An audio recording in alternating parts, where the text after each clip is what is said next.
Bonjour, c'est Anne-Sandrine Di Girolamo au micro des Ondes de l'Imo, le podcast immobilier attentif et curieux. Présent au CIPCA 2023 en tant qu'exposant, l'établissement public d'aménagement Euroméditerranée a fait plusieurs annonces importantes qui matérialisent les avancées de la ville de Marseille en tant que ville soucieuse de sa qualité environnementale pour le bien-être de ses habitants. Aurélie Couzy, directrice générale d'Euroméditerranée, est venue partager avec nous sa volonté et la nécessité de travailler pour le développement d'une économie de l'immobilier bas carbone. Aurélie Couzy, bonjour. Bonjour. Nous sommes au CIPCA, vous êtes la directrice générale de l'établissement public d'aménagement Euroméditerranée. J'aimerais savoir pourquoi vous avez décidé de participer au CIPCA.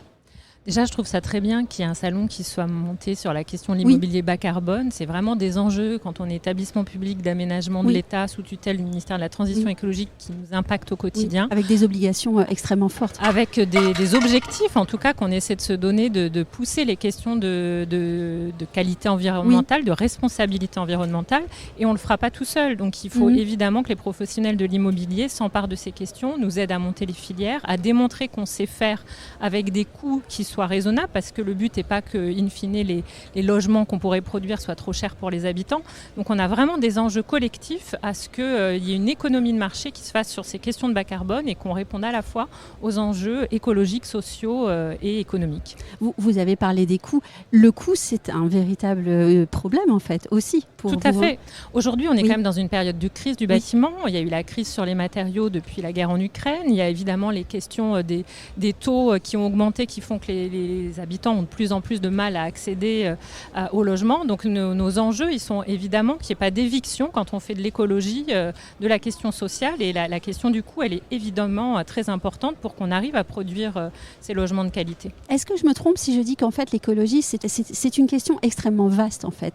Ici, on est dans un salon bas carbone, mais on est bien au-delà de la question de la construction au fond. Il y a aussi un enjeu sociétal, il y a la biodiversité, le respect des ressources, etc. Et en fait, le problème est si multiple qu'au fond, on se dit ça ne doit pas être simple quand on est élu de pouvoir répondre à ces questions tout d'un coup avec la question du temps aussi. Tout à fait, vous avez raison. La question écologique, elle est multiple. Aujourd'hui, quand on touche le bas carbone, on touche deux questions. On touche à la fois la question de l'économie circulaire et d'arriver à réduire l'utilisation des matériaux, ce qui est évidemment vertueux en termes d'émissions de carbone et donc d'impact global sur le réchauffement climatique. Et ça permet aussi justement d'avoir des matériaux souvent qui ont une très bonne résistance à la chaleur et qui nous aident à régler in fine ces questions de réchauffement climatique. Donc on sait qu'on est sur ces sujets-là forcément vertueux par rapport à l'ensemble des questions écologiques. Qu'est-ce qu'ils attendent de vous, les habitants ? Est-ce qu'ils vous le disent ? Mais en fait, je pense que les habitants sont de plus en plus sensibilisés à ces questions-là. Après, ce qu'ils voient en premier lieu, c'est eux, leur qualité d'usage. Et c'est pour ça que je disais, le premier enjeu qu'on a à Marseille, c'est la question du réchauffement l'été. Donc pouvoir faire un courant d'air, pour avoir des bâtiments qui soient vivables, c'est important. Et on sait que construire bas carbone, c'est aussi justement cette capacité à avoir des bâtiments qui résistent mieux à la chaleur. Donc c'est très intéressant d'explorer ces solutions-là.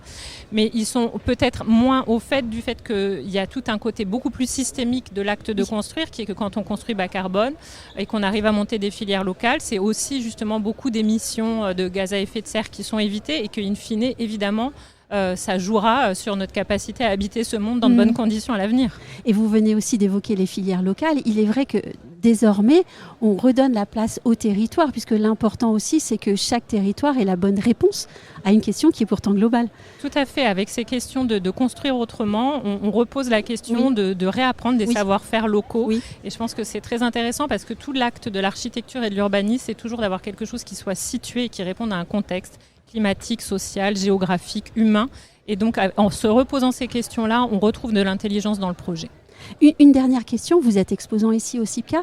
Est-ce que vous avez des partages d'expériences à faire ? Est-ce que vous avez communiqué sur un ou deux projets en particulier ? Oui, on vient communiquer sur deux projets. Là, on travaille sur des questions de terre, sur un projet de construction d'abord, un projet d'école, de formation avec Saint-Gobain et Redman qui nous accompagnent pour réutiliser de la terre excavée en construction. Et un deuxième projet, on va faire un grand parc de 20 hectares dans les quartiers nord de Marseille, ce qui est quand même incroyable, génial. Et on travaille sur, là aussi, le réemploi des terres et l'usage le plus limité possible de terres fertiles pour faire ce grand parc, pour que justement il soit vertueux dans toutes ses composantes. Et si on vous avait dit il y a quelques années que vous seriez à même de penser ces projets-là, qu'est-ce que vous auriez dit ?